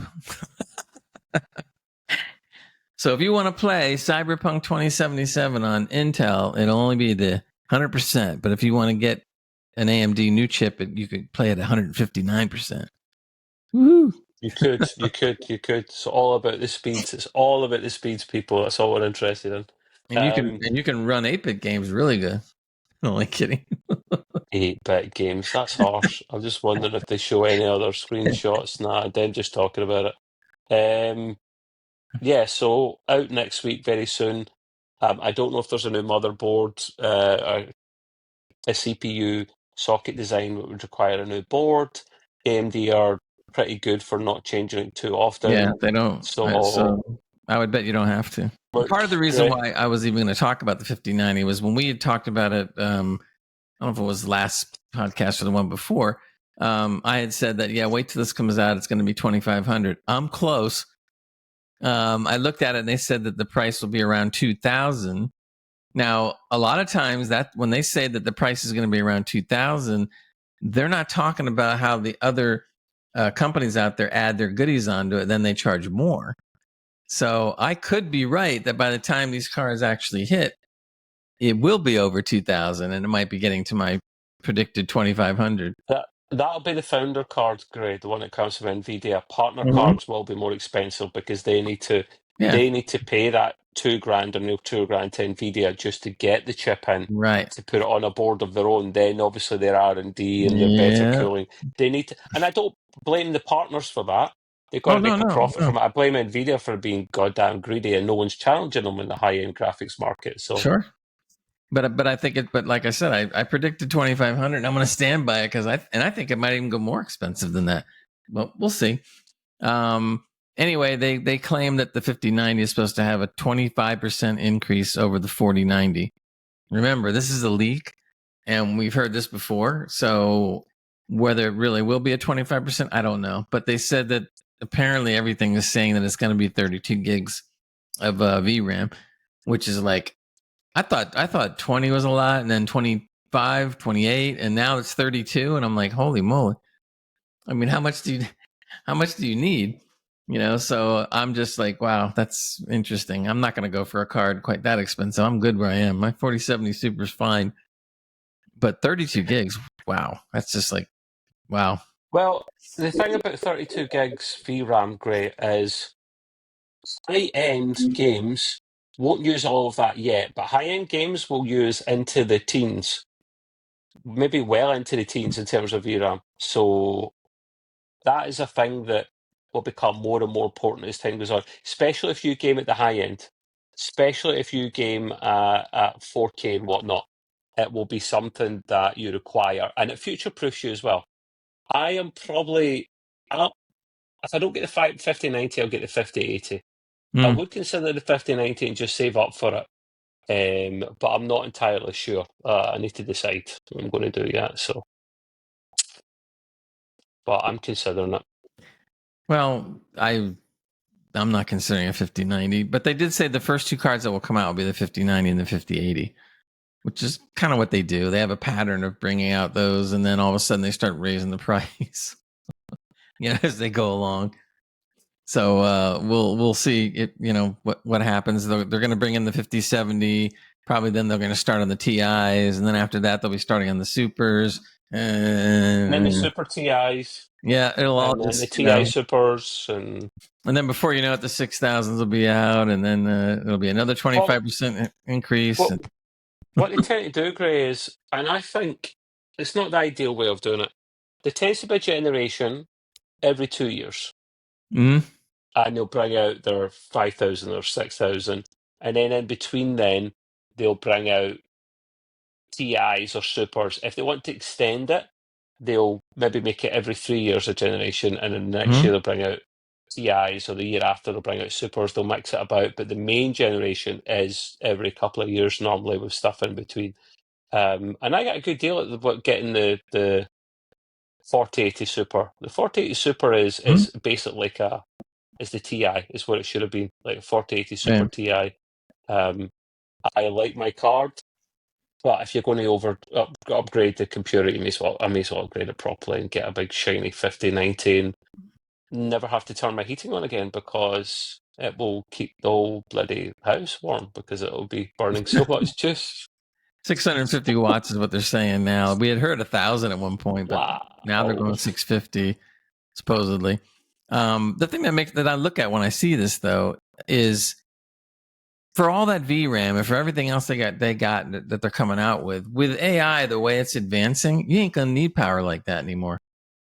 I mean, and the weird thing about it is NVIDIA is one of the leaders in AI with chips and things. But if you think about it, with some of the software that's coming out, even just some of the software, like the scale, was it scaleless loss, whatever, I forget the name. Lossless scaling, yep. Yeah, and that's like free. All right, and then you're gonna there's stuff that's coming out that we talked about on previous podcasts, where you can just run your game through an AI system that'll make everything look realistic, and you don't have to, and it's not going to tax your video card or anything. So I really don't see, and I'm sure NVIDIA is thinking about this, which is why they're so heavy into AI, and they keep on trading as most valuable company between them and Apple all the time. Last thing I read, it was NVIDIA was on top again, but so it won't even matter anymore. I could probably hold on to my 4070 Super, and then when the AI technology comes out, incorporate it into the system and never bother getting a card any better than mine. I really think that's coming, and I think it'll be coming way sooner than later. because it's just the growth is just too crazily exponential. And 3 months from now, there's gonna be advancements. 6 months from now, there's gonna be more advancements. A year from now, there's gonna be major advancements. It's just You're probably right, but they're going to keep pushing anyway, Nvidia, because, like you say, they're the market leader mm-hmm, of not only graphics cards but also the AI stuff as well, and how that's pushing it up. And there'll be guys with stupidly high FPS, high hertz monitors that will want to run these games. At really, like for example, when I go to build my PC, I've got a 4K monitor at the moment, mm, 144 hertz, but it's an IPS panel. So what I'll probably want is an OLED next, and I'll want a 4K OLED running at 240 hertz, and I want to be able to max out most of that FPS. mm. So I will need a beefy card. Not every game is going to have DLSS built into it. So sometimes you just need a pure sheer grunt and horsepower. And there's something about knowing your hardware is actually working as hard as it possibly can without having to use AI. That you feel like you're almost getting more value out of it, Gray. Like you're getting more value from your money because the card is not relying on AI. It's actually using sheer horsepower to Yeah, but crank out these images. I understand where you're coming from, but that's almost like saying I'll use cars as an example. So before electric came out, you had your cars. You could soup up four barrel carburetors and electronic ignition, and you could just run all the gas through it and take off and whatever. Right? People are into the performance cars. Well, now they're into performance electric cars. So everything's being left in the dust. But the difference is that those were technologies that took years to develop and more years to finally adopt and more years to take over to where it's the point now where gasoline cars are slowly moving away, like gone. Yeah. Not yet, but that's what's happening. So with AI though, I know people can see this, but the growth is like 10 times that, maybe more than that, maybe 20 times. So when you're talking about having to devote, whatever, 5 years to something, you're talking about AI will do that in a year. And as AI gets better, the advancements are going to happen like monthly, not not not quarterly, and not biannually. It's going to come out like even faster. I mean, I could be wrong, but I don't think I am. I think it's going to come out so fast that at one point they're going to have to slow it down voluntarily because they're coming out with it too quickly and they can't make enough money on it. It's almost like when you go to buy we always talk about planned obsolescence. They're going to have planned obsolescence, I think, in the future with AI stuff. Well, I think all the heavyweights are going to get together eventually and just go like, look, we got to put a top on this AI advancement. We're not making enough money. It's outrunning us. And they're going to have to sit there and go like, okay, so now we're going to just bring out our advances slowly. But so it's going to be crazy. It already is crazy, and the competition out there is hot and heavy. I think it's pretty cool. I like to sit back and see what all is going on. I mean, the software that improves your game to where we talked about it last week, and we showed examples on the podcast. And when you see a game that's old as hell, like GTA 5, and you see the process that they put it through and how good it looks, I'm totally floored. And it didn't even cost a lot of horsepower to do it. They just ran it through. They ran it through, one or two pieces of software, and boom, out comes this amazing stuff. And that's just coming. That's just happening now. So 6 months from now, they'll be able to pump it out even better and faster. And a year from now, God knows where it'll be, man. Everybody will be using this software. I mean, everyone. Yeah, it's AI is not going away anytime soon, and if anything, it'll just keep ranking up and going faster and more content. So that will never go away. But I just like my sheer horsepower. No, I agree. But I think what I'm saying is the horsepower that you get, like I have now, you'll have when you rebuild your computer. That may be the last time you ever have to go for any horsepower anymore. Now it'll be AI power. Like, do you have the latest yada yada yada? What boosts your CPU? Sorry? What boosts your CPU? I'm not boosting the CPU. You mean No, overclocking? is AI doing that? No. Is Not right it? Maybe now. it is. Maybe, I mean, my motherboard can use AI, bear in mind it's a number of years old now, to, that's the early versions of AI, to overclock my chip automatically. But I Mm-hmm. would like to see AI get to the stage where it can do for CPUs what it does for GPUs, for argument's sake, you know? So I'm sure something like that will happen at some point. I think it's already happening. Is it? I think we don't even Where can I know buy it? I don't think we know what's going on in the background. I mean, there was I don't remember who it was, but there was a YouTuber I was watching, and his shtick basically is to tell you what the latest and greatest keeps coming out for AI. I'm not kidding. He does a video like I think it's like every 3 weeks, and something new is coming out all the time. And he's going like, can't wait to get my hands on version, whatever 2.1. And I heard that 2.2 is coming out in about a month. I mean, I'm not kidding. I'm not kidding. I'm not making this stuff up. And I'm sitting back going like, holy, it's just like, it's crazy, man. It is so fast. I mean, compared that to when you have to plan like Intel, AMD, all of them have to plan whatever so far ahead for chips, and they have to know what they're going to have to do and what they're going to have to plan for hardware wise, what they're going to how fast is it going to take to build the chips, la la la la. Well, guess what? Basically, when you have software that's that powerful that can run on existing systems, because that's what they're doing, Mm-hmm. you don't need that anymore. You just need a rig powerful enough to run the software, and the software itself is not like it's power hungry. But but yes, you have to have some kind of a decent system to run it. Yes, but you don't need an ultra powerful. You would probably need at least a Series 4000 card or better, and etc. But once you have that, these people are pumping stuff out, and they're good people, and they're technically inclined like you and I are, and they're geeks like you and I are. But they're pumping this stuff out like it's nothing. I mean, it's crazy, crazy good. If you look at AI, if you go on YouTube, what do you see? You see a proliferation. I can say that of all kinds of AI films, because I don't know what else to call it. That's that people are making. And if you go back and look at like let's say 6 months ago and look at what was being pumped out then, okay, it was already astonishing then. It's 6 months later now, and I cannot believe how far it's already come. Back then, the faces used to be all distorted. The faces were the roughest ones to do with the AI, the eyes, and it still is. It still is. But they were, I mean, the face would really look kind of distorted when they kind of moved around or they were blinking their eyes. You could see it, Mm-hmm. but everything else was looking really good. But the face was a tough one. Well, I just looked at a couple of AI films yesterday, and wow, man, you can still see some things, but the faces are looking like much better now. They can move their head. They're talking. You don't hear anything. You don't hear any audio dubbed in on it yet. That's coming. But they're actually talking even though you can't hear them talk. So it's silent. They're moving their lips, they're moving their heads, and they're doing expressions of their eyes. None of that garbage was being done 6 months ago. None. And now 6 months later, here it is, and it's looking really good. It's It's crazy, man. nuts. Absolutely crazy.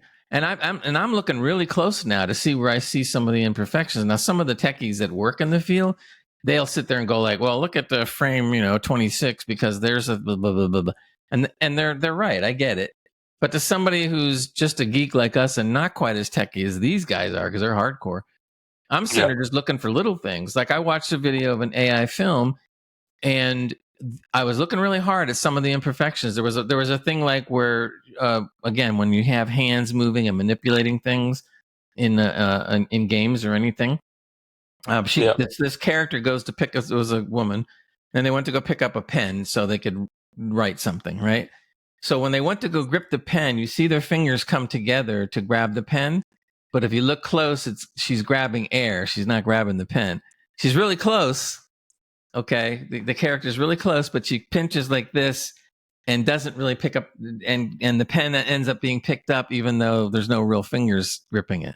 So little things like Mm-hmm. that, But then again, we have to remember though, these are people who are pumping it out with PCs, with powerful PCs. That's all they have. They're not using supercomputers or anything. So can you imagine if you did have a supercomputer or whatever, what you could do? I mean, look, Yeah. we have one motion picture house that was going bankrupt, and they made an announcement that they are going to go into AI films because they can't afford anything else. Now, they were thrown into that because of bankruptcy. But the point is that they couldn't even begin to think like that if the technology wasn't there. And all this is throwing. And when I saw what they were doing with games, I'm just floored. I'm just totally floored. I mean, if I could take Tomb Raider, let's say the older Tomb Raiders or something, or even the old God of Wars, right? And able to pump it through this software till it looks like the present day God of War. I'm all for it. That'd be great. But Big is on the same wavelength as you, mate, in the comments. I can't bring them up, Oh yeah, unfortunately. I'll do that. I'll do that. Yeah, your agreements with us, I agree with you, mate. They're pumping out the content. Location, the characters aren't consistent between scenes, which is a massive giveaway. Now, you say that, but it just depends on the trained eye. It does depend on the trained eye. If you're not really interested in it and you're not paying that much attention, the quality is good enough to pull the wool over most folks' eyes. Oh yeah. But of course, like folks like us, more interested in it, more of a keen eye. And if you really want to pay attention, you'll probably pick some things up. But it'll get to the stage where even that's gone then. And then it's squeaky bum time. I mean, I know, Gray, you've got. I'm interested in it, but only in the gaming sense to help it be better. I'm not Mm-hmm. massively interested in AI space as a main overall topic. But it's not going anywhere, like we said. It's going to be a big part of everyone's lives, whether they want it or not. So when it comes into gaming, certainly we'll talk about it because that's kind of our shtick, you know. So All I really care about at this point is if they can put out AI to do to old games what I've been seeing. Wow, that opens up a whole new thing. I would end up going back to play the old games that I played, or even go back to old games that I never played, and all of a sudden it's a whole new world. I think that's big. And don't even not even talking about making new stuff. AI is going to start doing new stuff too. So, but just being able to do the old games would be so cool. But we'll see. Anyway, we it was a tangent but a good one. So uh anyway, I want to go into another game news topic, I guess, after we talked about the 5090, and that's our favorite, Star Wars Outlaws. it's I sake, man. say that facetiously because it's had nothing but problems. And apparently Ubisoft is getting ready for a major update. Major. And apparently they want to try to bring the game up to standards to what everybody's been screaming about that it's not doing. And that is that the open world experience is pretty flat and not that great. So basically they're going to put out a big old update, and supposedly they're going to make things more enjoyable for players. I don't know about that. We'll see. They're trying to correct some FPS problems. They're trying to correct some other glitches and things. They're putting in more travel. They're making ways to get to. They're making the missions a little better and addressing all the problems and trying to make more put more NPCs walking around so it looks like it's a little more lively. All the things that we've been talking about. I just keep on thinking, I'm glad they're doing it. That's nice, but it just seems like too little, too late. So technically, I want to play the game, but I'm almost thinking about I want to wait for another 6 months to a year till they get everything into corrected everything into the game that they were supposed to do, and then I'll play it. But that alone, when you think about it, is like ridiculous. So, Yeah. and that seems to be a trend lately, right? They come out with the game, the big game, and then they just go, "Oh, we'll just take another year or two to fix it," and no one will mind, and they're wrong. Yeah, I saw they had a booth at EGX. That's why I was hoping we'd have Matt on today because he was going to talk about it because I Yeah. missed it. I was ill. There's the Comic Con over here in one hall. There is EGX over in the right hand side hall, and there's like tables and cafes and food places in the middle. I'm slumped Mm-hmm. on one of the tables, just looking like I was dying. In fact, I was dying all day, really, really ill. And I wasn't drinking. Nothing to do with that. It was just something wrong with my stomach. I don't know. Um, so all I could see was everyone having fun, and I could see in the corner Mm-hmm. of from the front of the EGX, one of their booths was Outlaws, and the boys were joking about going over to play that first. So imagine if I'd went over there, and be like, "Oh yeah, your game's shit. Like, what are you doing to like make it better?" I doubt they would know. They're just minions there that have to run the stand, So They think that there's somebody who's really in control that's going to sit there and answer their questions. No, they're just sitting there going like, well, I don't know. It's pretty yeah, good. no, I don't blame them. I know it's No, I nothing. don't. I It's don't at probably all. nothing to do with them. But they're Nothing not I gonna put they're them not on. gonna bring anybody to give you the hard answers. You're only gonna see that or hear that on shows like ours. Thank you very much. where, where, Uh, where we sit there and stick it because hey, look, we give out plenty of compliments when things are great, but when things are not great, especially like this, and the trend has been this way a lot, and then we're gonna nail them on that too because we want some good stuff. We don't want what's going on. Thank you goodness want the things good like shit. Dragon Age Veilguard, from everything I'm hearing, is more like what the game should be and is. And that's all cool, but Yeah. it just gets me crazy. I'm not saying I won't go back to the game. If they actually take another year to fix everything, I mean, I'll go back to the game eventually, but I'm not going to go out of my way. I'm not going to say, because until they fixed some of these things that we all think were normal and should have been in the game, why should I waste my time? I was going to ask you, Gray. I was going to ask you if you would go back and play it again, but it sounds like you may do at some point. Someday, but not until they fix enough of it where I'll do the same thing for Starfield. It's like I said, it's happening all over the place. So Starfield has had a lot of upgrades, and still I keep on reading that it's still not where it needs to be. It just isn't. And the other thing is, why don't they do something with the character models? I guess maybe it's too hard. I don't know, but the character models don't look very good in both those games. There's a very simple reason for that, believe it or not. You would literally have to redesign the character models, and that takes an unbelievable amount of work, mate. I used to know Yep. someone that was a character artist and an environmental artist, and it's a lot of work. That's why I would like you to won't see that. see. I don't know if we will see this, but I would like to see somebody take that game and run that through the software AI that we were talking about. And do you realize how good that's going to look? Of course, I yeah. want I mean, somebody to do it. I want somebody to do that and show up everything. Yeah, it was really disappointing. He was mentioning, can't remember the last time I played a Ubisoft game, but Starfield was a real disappointing, big and dull, and that was from Big. And you're right. I mean, and it's like I said, it's a trend. That's why I'm very happy to hear that the Dragon Age Veilguard is apparently looking good. So I'm looking forward to playing that. I'm actually thinking to myself, wow, a AAA game that actually is good, like it used to be.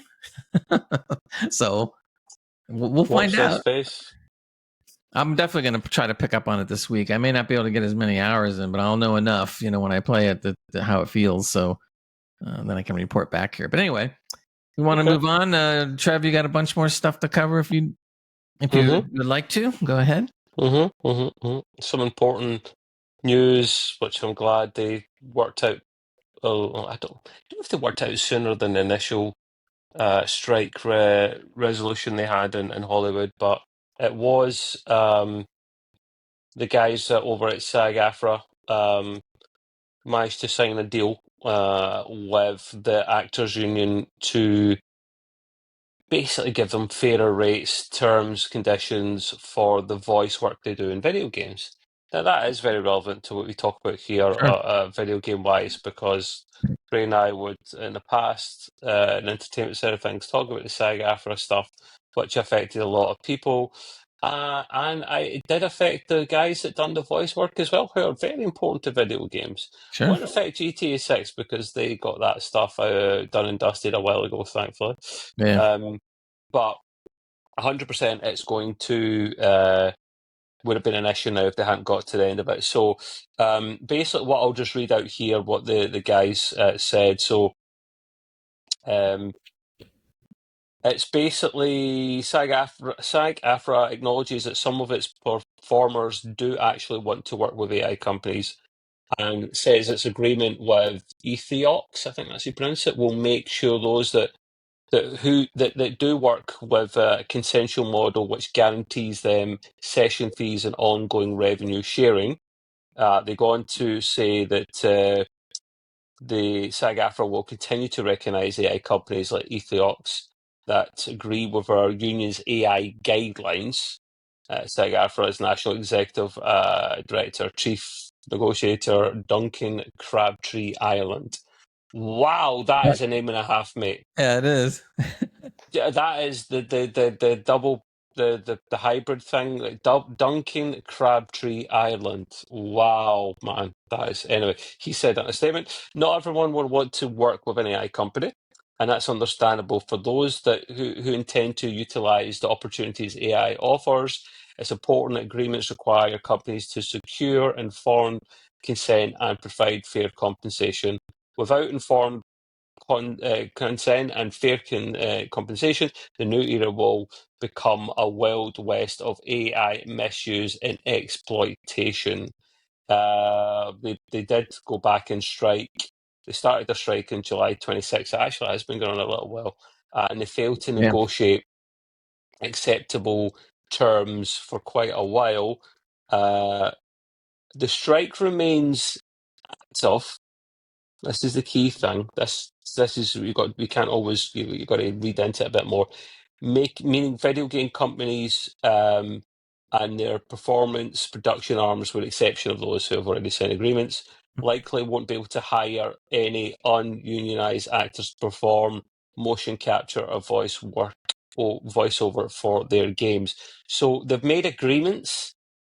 So you would think by default that would end everything. No, agreement can be signed independently out with people striking or not. The people that are striking then have to agree to stop striking.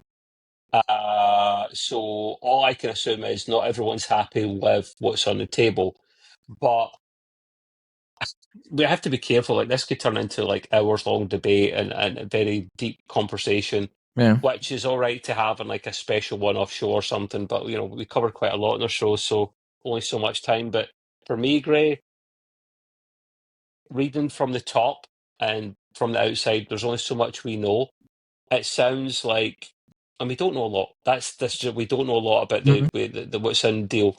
We know that it's giving people the options to work within the industry if they want, with some level of protection. But it sounds like it doesn't have everything that their members want.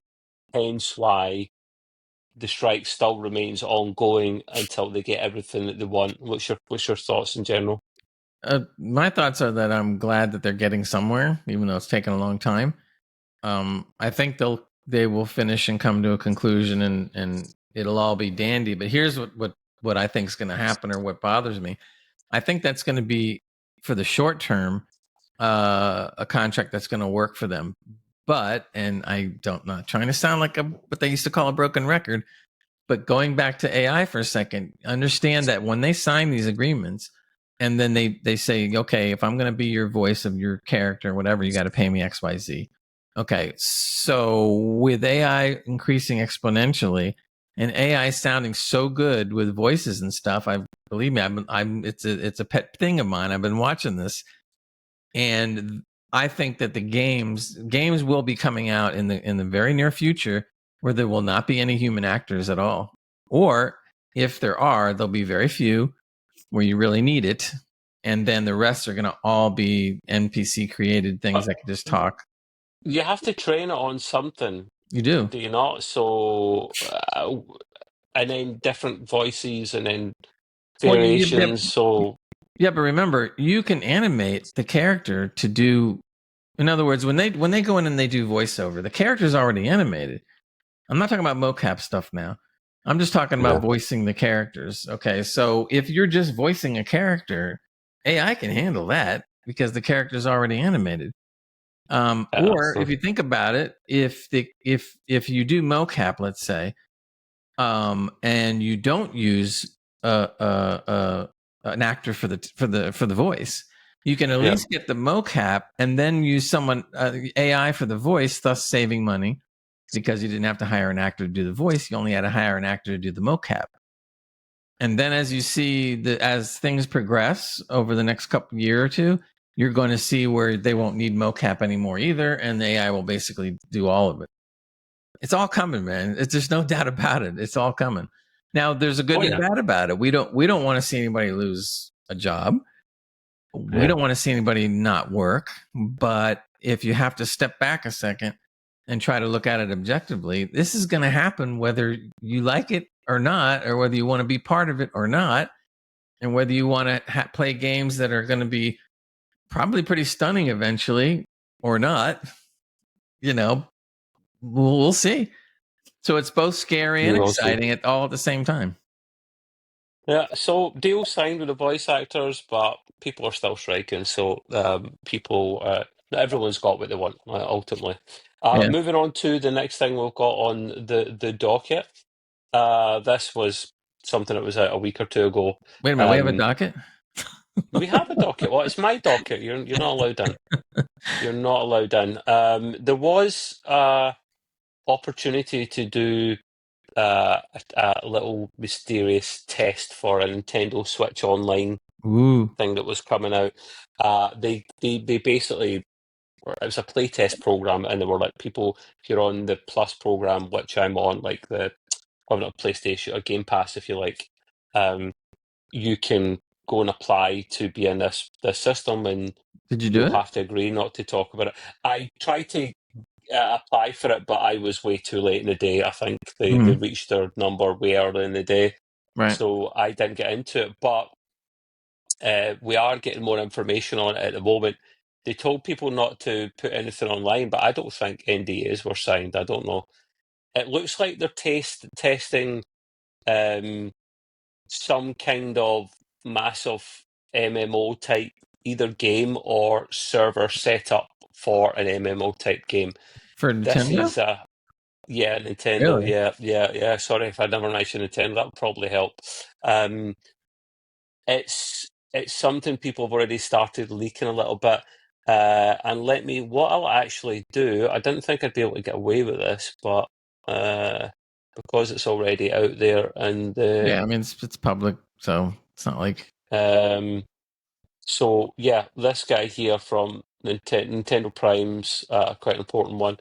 This is what the select public test is for Wednesday. No, he didn't get in it. This is new info learned just now from the app itself, which launches but can't be played yet. It can be. I think it can be played now. In fact, let's go into. yeah. Did that stay on there? It did. Did that switch? Of course it did. Of course it did, Trevor. It switched across, didn't it? Right. Never mind. Yeah. The details looks like some of the mechanics for a massive MMO type game, which Nintendo don't normally do first party wise. And maybe they're just getting the infrastructure in place to be able to support said game or type of game in the future. Right. People have already posted stuff online, which I wouldn't necessarily show you because that stuff could potentially get taken down. So we have to be very, very careful. But we don't want to get kicked off by Nintendo. They've got a lot of strong lawyers. They like to sue people. They do like to sue people. So it's one. They're almost as good at suing people as they are at making video games. Well, let me ask you a question. Yeah, you're a bigger Nintendo player than I am. I won't. Bigger, yes, but yeah. But what do you think huge. about the concept of an MMO that's actually Nintendo, which is kind of interesting? It would be fascinating because they have the type of IP that would be perfect for it. Yeah. Think of. I mean, you could argue that Zelda's a little bit like an MMO.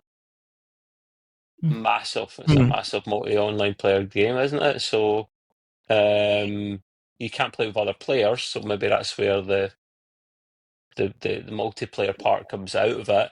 Right. But if you take that out, it is a massive game where you can go wherever you want type thing. So I don't know what they're cooking, Nintendo, but it's interesting. They brought out an alarm clock not that long ago, which was hilarious. Used like radar and stuff to scan you to like see how much you woke up in the middle of the night. It's called Alarmal. It was ridiculous. People are already hacking that Grey to see if they can get Doom to run on it. It's so funny. I can't wait to see if they got Doom running on refrigerator displays, so why not? It'll happen. It'll happen, mate. It'll happen.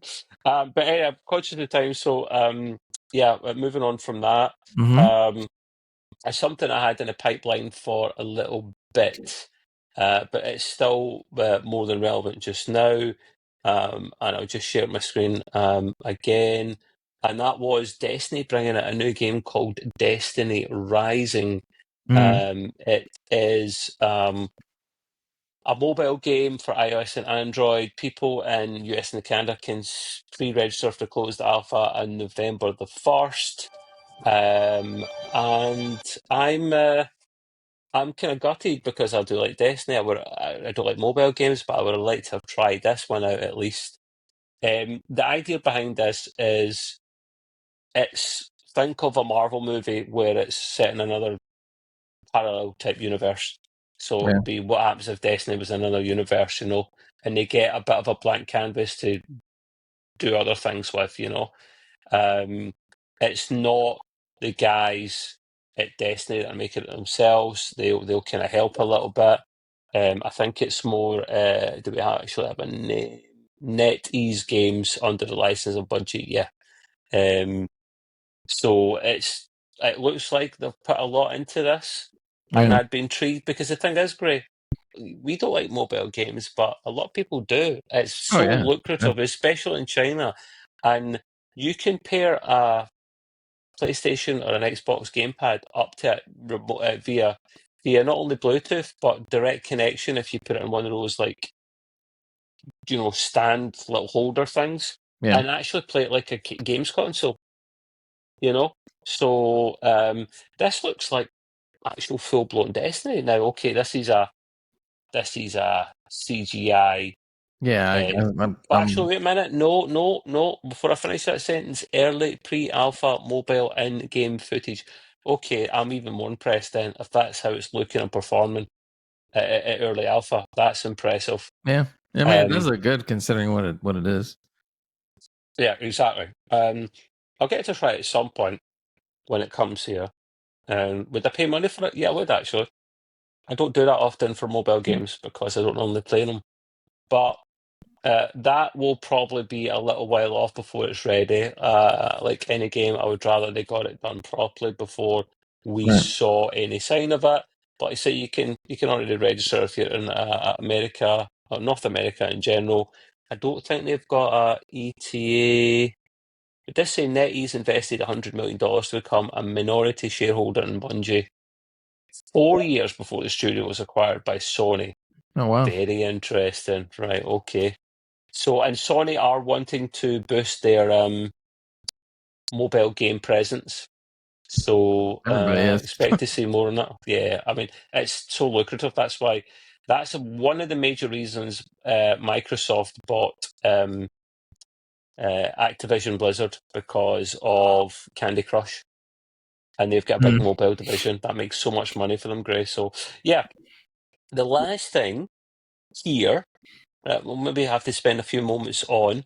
And it is a bit older. Let's say last week we had a lot to talk about and we just couldn't cover everything. Was from a week or so ago the Xbox partner preview video that was on Gray. Right. Quite a few things were announced here game wise, so I'll go over some of them. I won't bother playing any trailers or anything. Alan Wake 2 DLC is coming out, the Lake House DLC.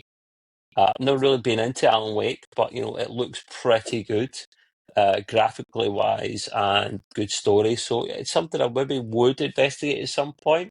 That was released immediately, pretty much on October 22nd. I'm pretty sure that's going to be Xbox and PC. We got another game called Chronos: The New Dawn. It's the next project from the Silent Hill 2 remake team, Bloober Team, who I'm looking forward to playing Silent Hill 2 at some point. Blind Fire, which is a first-person shooter game, looks okay. It's early access just now on Xbox and PC. If it's early access, and especially if it's part of the Game Pass program, I'd always be willing to try something like that. Now, a famous one, which is not for me, is Like a Dragon, Pirate Yakuza in Hawaii. Right, the Like a Dragon games are pretty famous. Not my cup of tea, but to each their own. They're releasing their Pirate Yakuza in Hawaii DLC on Somehow that name Xbox. just sounds kind of goofy. Pirate Yakuza in Hawaii.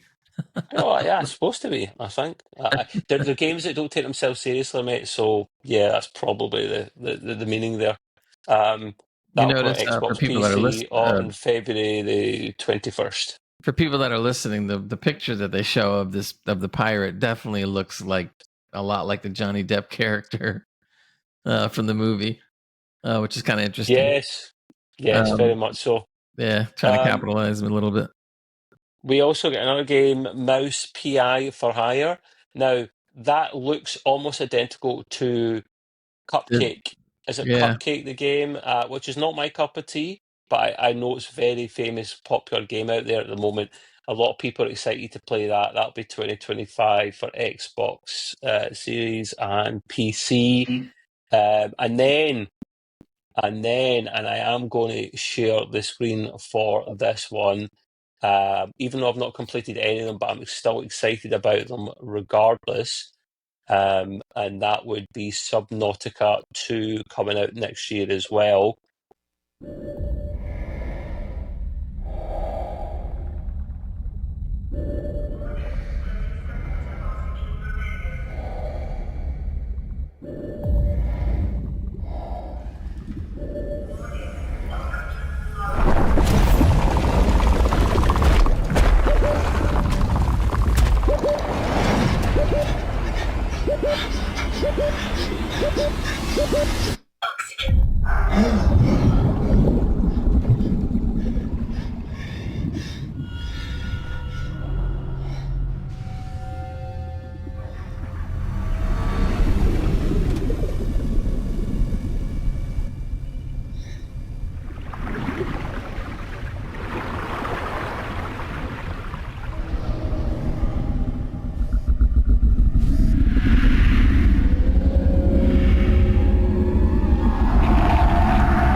it has been a few years since they put out a new Subnautica. This looks pretty good. They got all the Oh, they had DLC, Gray.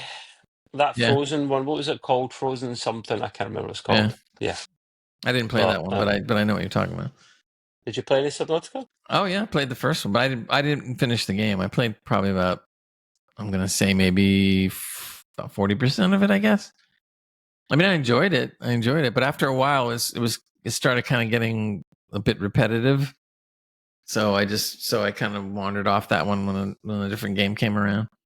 But I liked it. Right. It was different. The thing I liked a lot about it was quite different, and still is. I mean, and if this plays anything like what we're seeing, of course we're seeing a cinematic. So Of course. but if it comes out as well as we think, it could be pretty cool.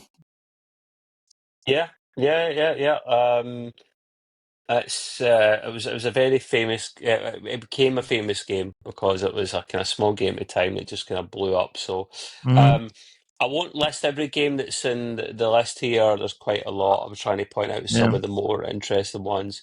Scrolling down the list here, I see one or two other interesting ones. So, um, Phasmophobia, which is a popular horror game on PC, it's coming to the Xbox Series as well, and it's already out October 29th. So I'm trying to see if it's on the Xbox Game Pass. The partner, I don't see it on the Game Pass, so I'm thinking, yeah, you're paying for that, fella, which is fine. You should get a big game in the Xbox Pass. One that looked interesting was Wu Chang Fallen Feathers. Yeah. I'm definitely getting vibes a little bit from that slipped my mind. Oh, Black Myth The monkey Wukong. game. Black Myth Wukong. Yeah. Yeah, they're That obviously capitalizing on some of the fame with this, but I heard this is 100%. going to be more Souls like though, from what I understand, which means that's great for some people, but not for me. People use that term a lot. It's all right, Gray. You're going to make Yeah. a guide on it to make your life a lot easier. You'll be fine. The what now? you go and make a guide like you did with Even a guy doesn't Elden do it. Ring. No, it's called cheat codes because otherwise I'm not going to be able to play. We all have our type of game. It's fine, you know. Yeah. I'm not going to not going to knock that. So yeah, that is some of the highlights they've got coming out soon. I never discussed it again quite on purpose. Some of these things are already out, and some of them will be out over the next several months or so. There's other ones there. Just look at the partner preview. You'll see some of the trailers as well. The last thing we've got on our list is from you, Gray, which I'm actually interested to hear about. Yeah. We know that the Fallout London, which technically, well, not technically, it is a mod, except it plays more like a full game. So the team that put it together, Team Folon, I think that's how they pronounce it. The game / mod came out a couple months ago, but they did have some issues with it and just like you would some games. And remember, these people did this all for free. No one's getting paid anything. So they had some issues with some graphical errors or whatever, but they've been patching it up. And they said that this latest patch, which is 1.02, is out now. And they said that there's hundreds of fixes in it. They said they've been listening to the fans out there that are enjoying the game. And they said that they significantly have improved the mod. They've got their people together and they wanted to make sure that they improved the visual experience from everything from, and some of this maybe is a little geeky talk, but optimization, mesh fixes, collision measures, inconsistent game crashes, among many other things that they're doing. So from what I hear, this particular fix is going to really straighten things out, and probably going forward, it won't need too many more fixes or whatever from that point on, which is good to know because I was kind of wondering how it was faring. And apparently now with this patch, it's probably something that, might be worth now finally getting into. So you have, less problems. So it's doing well considering it's a labor of love kind of thing.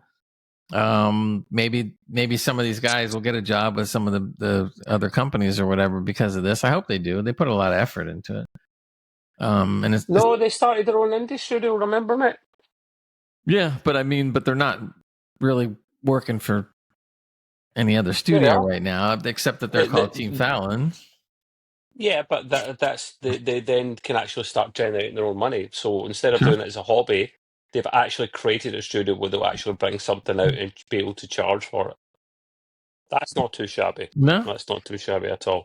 Hey, look, we've been seeing some good games by small companies, so everybody's going small now. It's almost like you're going from the giant store down to the mom and pop store, because the giant store is now putting out stuff that's always the same. What is a mom and pop store for those not in the US? Okay, so the expression is a gigantic outfit like a Walmart or something. Not that I'm knocking that, but huge stores as opposed to small independents that do cater, specifically to a smaller crowd. So it's almost the same as what's going on with the AAA games, because a lot of the larger companies are all having problems. Not all of them, but a bunch of them. And all these small little independents are popping up. Not that they weren't there, but some of them are. I don't even know if it'd be fair to call them independents. They're almost kind of like the junior version of the AAAs. It's kind of like they're not giant AAAs. They might be a little bit bigger than some indies, perhaps. That's possible, but they're downscaled quite a bit compared to the large companies, and yet their games are better. So there you go. So maybe AAA will take the hint, or if they haven't already, and try to improve on what they're doing. We'll see. I don't care as long as we get some good games. I want to just see some good games. Yeah, that's the main thing. Always first and foremost. Yep. Great. If you finish that side of things, I realise we've got we still got a bit of time, to be fair, technically. I noticed something that would be useful to maybe tell the listeners and the viewers. And when we watched that clip back a few months ago of Subnautica 2, I'm sure you could go and find it yourself for our audio listeners. But if you're watching on YouTube or Spotify, hopefully you can just flick between video and audio and see it. That's the beauty of we upload it in video as well now. Well, the other thing that I endeavor to do is when I go back to do the video podcast version, so you audio people know, I will go back and look and see where I can drop in video that helps with what we've been talking about. So sometimes a lot of times I go in there and I actually put clean pieces so that, for instance, the Subnautica, we were sharing screen, which worked fine. But I may go back perhaps and maybe just go full screen with the actual trailer as we talk about it. So that's the beauty of editing. You can change some things and maybe, spruce up other things. So I'd advise you, if you want to see some of that, go to the YouTube or Spotify and look at the video version when it's ready. Okay. There are a couple of quick free games you can claim from Prime Gaming. So when you're on Prime Gaming, using your free gaming sub that you get every month, you can use it for any channel. You can use it for any channel. Doesn't matter what one. There are a couple of free games. A Playtale Innocence, which is a game and title well recognized. That's free at the moment as well. There are a couple of Halloween games free as well. Scorn, which is a classic one from back in the day, it is free for you to pick up. Killing Floor 2, which I had a lot of fun with as well. That's another free one. Prime are doing pretty good this month with that. And GOG, who we like, because they do DRM free games, which is very useful. Now, this is an old-timey-wimey game. They're giving away a game for free because it's Halloween. And it is Return of the Phantom, as in Phantom of the Opera. That is an old point-based, it's a horror point-based and click adventure released in 1993. And do you know who it's developed by? I can't even pronounce the publisher, but the dev is Microprose. They're the guys that done Star Trek Birth of the Federation, the game that I always got into grey about. They're no longer a thing. It's an old point-and-click adventure, but see if you want that and you want it for free, they'll charge you nothing for it. And if you're a Prime Gaming person as well. And something I just saw really briefly here as well, which I won't get into too much detail about because I don't really see the point. The upcoming PS5 Pro that it's about to be released, 5 years in development that was. Oh my Lord. Seriously? It's a fresh article I'm reading. Yeah, it's a 5-year project. People don't realise how far in advance you have to plan these things, because you have to speak to AMD. You have to go out and speak to someone to make it for you, the chip, or SoC, because it is a system on a chip. And then you have to get a customized special version of a CPU or a system on a chip made for you. Because AMD and Intel don't do that normally. They make their own chips. Someone wants to come to them for a chip, you need to work with them. You need to get tooling done. You need to get marketing ready in advance. Like logistics, support, all that stuff. It's mind blowing. And then if you think of the original PS5 was probably years in development before that as well. So it means basically they're already starting to develop the PS6. That'll be a no-brainer. They'll be well into the research for that. So I heard that'll be quantum based, so all kinds of crazy things. I thought it would just be like actual real life. Yeah, there you go. A bunch of actors come to your house and act out the game. That would be amusing. That should be in a comedy show or something, man. But yeah, so I just wanted to add that in cheekily at the end. Gray, you feel free to share what you've got left on the agenda, or you can keep it for next week for your main keep it for next week because we're already up to 2 hours in any case, or we're getting there. We're not actually. I know because 9 minutes minus it's still 152, 3. I know. Yeah, so all good on my end. Cool. Thank you, peoples. No problem. I hope everybody enjoyed the show. We'll be back again next Thursday, like we always are. And we'll have a bunch more stuff to talk about then. And I will hopefully get in some game time and on Dragon Age Veilguard and let you know a little bit about that. So looking forward to it. And I guess it's time to say bye-bye. So cheerio, everybody. Sayonara. Talk to you. Bye.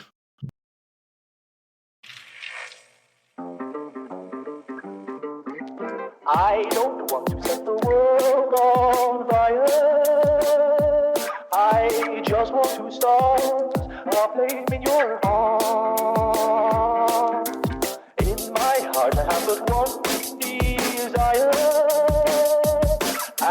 that what is